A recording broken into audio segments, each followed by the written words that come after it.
রমজানের রোজা যদি শেষ হয়, কেউ যদি রমজানের রোজা ঠিকঠাক মতো করতে পারে, অর্থাৎ শবে সাদেক থেকে নিয়ে সূর্য ডুবা পর্যন্ত রোজাটাকে যদি সে ধরে রাখতে পারে, সে যদি পানাহার এবং যৌনতা বর্জন করে থাকতে পারে, আল্লাহ রাব্বুল আলামিন তার রোজা শেষ হওয়ার সঙ্গে সঙ্গে তার জন্য আনন্দের ব্যবস্থা রাখেন।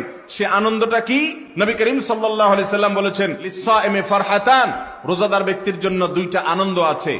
একটা হলো ফারহাতুন ইনদা ফিতরি, বান্দা যখন ইফতার করে তখন আল্লাহ তাআলা তাকে অভূতপূর্ব একটা আনন্দ তার ভিতরে দিয়ে দেন। আরেকটা আনন্দ হলো ওয়া ফারহাতুন ইনদা লিকাই রাব্বি, রোজাদার ব্যক্তি যখন কাল কিয়ামতে আল্লাহর সাথে সাক্ষাৎ করবে তখন সে একটা বিশেষ আনন্দ লাভ করবে, তৃপ্তি লাভ করবে, খুশি হবে।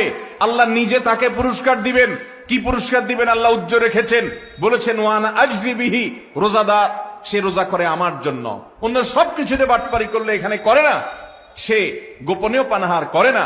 অতএব এই রোজার বিনিময় সঙ্গ আল্লাহ তাআলা দিবেন, তখন মানুষ খুশি হবে।